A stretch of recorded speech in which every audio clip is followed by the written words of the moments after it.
మారుతున్న పరిస్థితులన్నీ దేశంలో మారుతున్న పరిస్థితులన్నీ విప్లవాన్ని కోరుతున్నాయి. దీర్ఘకాలిక ప్రజాయుద్ధ ఆవశ్యకతను సూచిస్తున్నాయి. ఇది ఆ పరిస్థితులు. చట్టబద్ధ సాయుధ పోరాటాల మేలు కలయికను గతంలో కంటే బలంగా అవి ముందుకు తెస్తున్నాయి.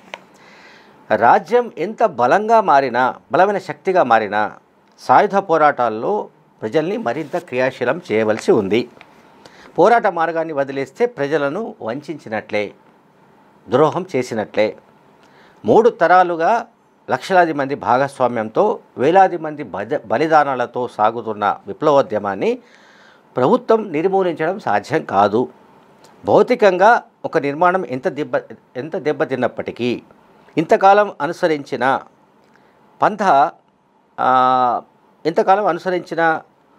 పంథ తప్పు ఎట్లా అవుతుంది అంటూ పూర్వ విప్లవ విద్యార్థుల వేదిక పేరిట ఒక ప్రకటన విడుదలైంది. ఒక కరపత్రం వెలువడింది. పూర్వ విప్లవ విద్యార్థుల వేదిక దాని పేరు. డిసెంబర్ 7న హైదరాబాద్లోని సుందరయ్య విజ్ఞాన కేంద్రంలో ఒక సమావేశం జరగబోతోంది. పూర్వ విప్లవ విద్యార్థుల వేదిక ఆధ్వర్యంలో ఈ సమావేశం జరగబోతోంది. ఈ సమావేశంలో విప్లవోద్యమ మేధావి, రచయిత, కేరళకు చెందిన అజిత్ పార్టిసిపేట్ చేస్తున్నాడు. అట్లాగే మరికొంతమంది పూర్వ విప్లవ విద్యార్థుల వేదిక అంటే గతంలో ఇప్పుడు నిషిద్ధ సంఘాలు ఏవైతే ఉన్నాయో, రాడికల్ స్టూడెంట్స్ యూనియన్ కానీ, రాడికల్ యూత్ లీగ్ కానీ, అండ్ సికాసా, లేకపోతే వికాస, ఇటువంటి ఏవైతే కొన్ని సంఘాలు ఏవైతే ఉన్నాయో వాటిలో పనిచేసిన వాళ్ళు అని మనం అనుకోవాలి. అంటే పూర్వాశ్రమంలో ఈ సంఘాల్లో పనిచేసిన వాళ్ళు, పీపుల్స్ వరకు అనుబంధంగా పనిచేసిన వివిధ సంఘాలకు చెందిన వాటిలో సభ్యులుగా పనిచేసిన వాళ్ళు పూర్వ విప్లవ విద్యార్థుల వేదిక పేరిట ఒక సంస్థను పెట్టుకొని సమావేశాలు నిర్వహిస్తున్నారు. బాగానే ఉంది. అయితే ఈ సమావేశానికి సంబంధించి భిన్నాభిప్రాయాలు వ్యక్తమవుతున్నాయి. ఇంకా చెప్పాలంటే, సూటిగా చెప్పాలంటే, ఈ పూర్వ విప్లవ విద్యార్థుల వేదికలో కూడా స్ప్లిట్ కనిపిస్తుంది. అంటే స్పష్టంగా ఇప్పటికైతే చీలిక అంటూ కనిపించకపోయినా ఇందులోనే ఇంతకుముందు ఏదైతే చదివినో కరపత్రంలోని కొన్ని పాయింట్స్, అంటే సాయుధ పోరాటానికి పరిస్థితులు ఉన్నాయని, లేకుంటే దీర్ఘకాలిక ప్రజాయుద్ధ పంథ కొనసాగించాలని ఏదైతే ఒక లైన్ ఏదైతే వాళ్ళు మెన్షన్ చేశారో, ఈ లైన్కు విరుద్ధమైన లైన్ మాట్లాడుతున్న వాళ్ళు కూడా ఉన్నారు. ఇంకా ఇప్పుడు ఈ పరిస్థితుల్లో అంటే సాయుధ పోరాటాన్ని, మరీ ముఖ్యంగా దీర్ఘకాలిక ప్రజాయుద్ధ పంథాను అనుసరించడం అనేది సరైంది కాదు. అది ఆచరణలో విఫలమైంది కనుక, అంటే ఈ ఎక్స్పెరిమెంట్ అనేది విఫలమైంది కనుక ఒక కొత్త మార్గాన్ని మనం అన్వేషించవలసి ఉంటుంది అని కొంతమంది అభిప్రాయపడుతున్నారు. గతంలో రాడికల్ స్టూడెంట్స్ యూనియన్ ప్రెసిడెంట్గాను, సెక్రటరీగాను పనిచేసిన వాళ్ళు కూడా ఆ అభిప్రాయంతో ఉన్నారు. కానీ కొంతమంది మాత్రం ఏదో రకంగా మళ్ళీ యువతలో ఒక ఉత్తేజం రగిలించాలి, ప్రజల్ని విప్లవం వైపుకు మళ్లించాలి, సాయుధ పోరాటాల వైపుకు మళ్లించాలి, మావోయిస్టు పార్టీ వైపుకు మళ్లించాలి అని కొంతమంది ప్రయత్నిస్తున్నట్టుగా అనుమానాలు ఉన్నాయి. సో కొంతమంది మాత్రం చాలా ఈ పూర్వ విప్లవ విద్యార్థుల వేదిక సమావేశాలనే గట్టిగా వ్యతిరేకిస్తున్నారు. ఈ గట్టిగా వ్యతిరేకిస్తున్న వాళ్ళలో ఇటీవలి కాలంలో ప్రభుత్వాలకు లొంగిపోయిన మావోయిస్టు పార్టీ కేంద్ర కమిటీ సభ్యుడు మల్లోజుల వేణుగోపాల్, అట్లాగే మరో సభ్యుడు తక్కెళ్ళపల్లి వాసుదేవరావు కూడా వాళ్ళు ఈ సమావేశాలను వాళ్ళు అబ్జెక్ట్ చేస్తున్నారు. అంటే అబ్జెక్ట్ ఇన్ ద సెన్స్, ఈ సమావేశాల విషయంలో వాళ్ళు ఒక కొత్త అంటే వాళ్ళు దీన్ని డైరెక్ట్గా వ్యతిరేకించకపోయినా ఈ సమావేశాల ఆంతర్యం ఏమిటని వాళ్ళు అడుగుతున్నారు. నేను వాళ్ళతో మాట్లాడాను, మల్లోజుల వేణుగోపాల్తోని అండ్ వాసు వాళ్ళతోటి. వాళ్ళు ఏం చెప్తున్నారంటే, కేరళకు చెందిన విప్లవోద్యమ మేధావి, రచయిత అని చెప్పుకుంటున్న అజిత్ ఆచరణ ఏమిటి? వాళ్ళు ప్రశ్నిస్తున్నారు.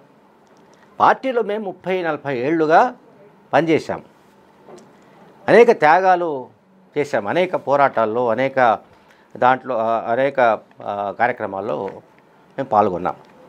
కానీ చివరకు ఈ రకమైన ఎక్స్పెరిమెంట్, ఈ రకమైన ఏదైతే ఏవైతే ఇప్పటిదాకా చేస్తూ వచ్చామో ఇది సరైనది కాదేమో, ఈ పంథా సరైనది కాదనే ఉద్దేశంతో మేము లొంగిపోయాం. సో కొత్త మార్గంలో మళ్ళీ మేము పోరాడవలసి ఉంది, ప్రజాస్వామికంగా పోరాడవలసి ఉంది, ప్రజాస్వామ్యబద్ధంగా పోరాడవలసి ఉంది, రాజ్యాంగబద్ధంగా పనిచేయవలసి ఉంది అని వీళ్ళ వాదన.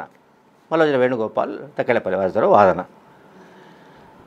అండ్ వాళ్ళు ఏం చెప్తున్నారంటే విప్లవోద్యమంలోని ఆటుపోట్లను హైదరాబాద్లోనో మరొక నగరంలోనో కూర్చొని సమీక్షించే అర్హత, హక్కు, అధికారం వీళ్ళకి ఎవరిచ్చారు? పూర్వ విప్లవ విద్యార్థుల వేదికన, మరొక వేదికన పక్కన పెట్టండి. వాళ్ళు విప్లవోద్యమం బయట ఉన్నవాళ్ళు, వాళ్ళు విప్లవోద్యమం లోపలి విషయాలను సమీక్షించడానికి ఎట్లా సాధ్యమవుతుంది? వాళ్ళకి అసలు ఏం తెలుసు లోపల ఏం జరుగుతుందో? క్షేత్రస్థాయిలో అడవుల్లో, బస్తర్ అడవులు కావచ్చు, అండ్ బీహార్, జార్ఖండ్లోని ప్రాంతాలు కావచ్చు, ఏదైనా కావచ్చు, మావోయిస్టు పార్టీ ఎక్కడెక్కడైతే విస్తరించుకుంటూ వెళ్ళిందో అటువంటి ప్రాంతాల్లో ఉన్న తాజా పరిస్థితుల గురించి వీళ్ళకున్న అవగాహన ఏమిటి? కేరళ మేధావి అనే ఈ అజిత్కు ఏం తెలుసు? అట్లాగే అజిత్ను రప్పిస్తున్న ఈ విప్లవ విద్యార్థుల వేదిక ప్రతినిధులకు ఏం తెలుసు అని వాళ్ళు ప్రశ్నిస్తున్నారు, మల్లోజుల అండ్ వాసు.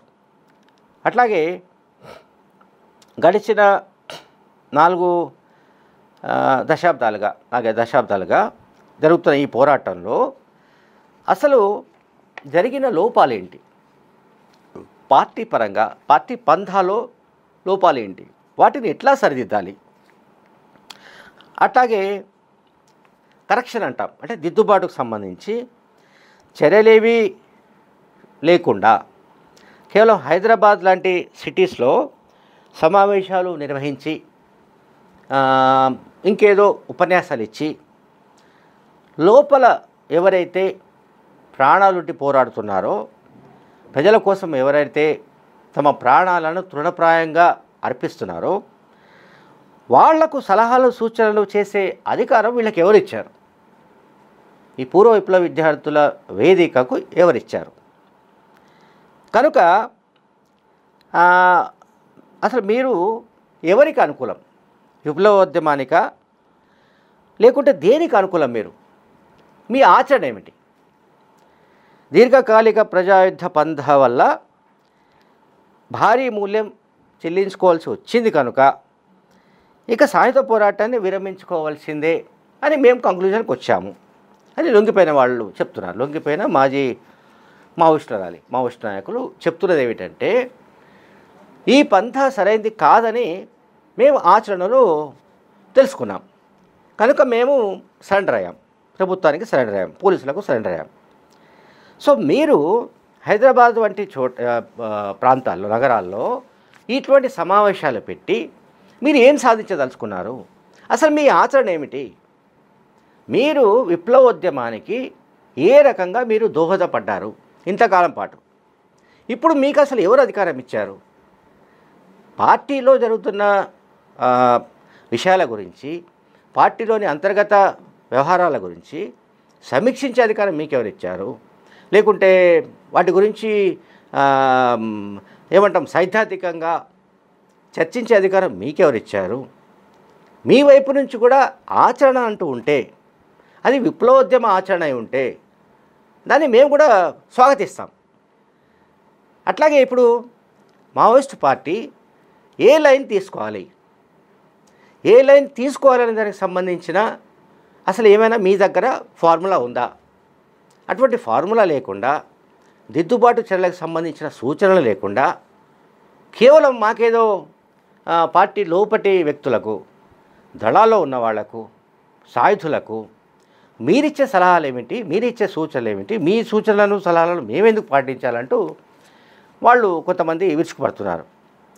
కనుక డిసెంబర్ 7న తలపెట్టిన ఈ పూర్వ విప్లవ విద్యార్థుల వేదిక సమావేశం మొత్తం మీద అయితే రసాభాసగా జరుగుతుందా, లేకుంటే సజావుగా జరుగుతుందా, లేకుంటే ఇప్పట్లాగానే ఎవరైతే ఈ వేదికను నడిపిస్తున్న వాళ్ళు ఉన్నారో 3-4 వ్యక్తులు వాళ్ళు ఉపన్యాసాలు ఇస్తే అందరూ మంత్రముగ్ధులై వినవలసిందేనా అనే అనుమానాలు వస్తున్నాయి. Thank you very much.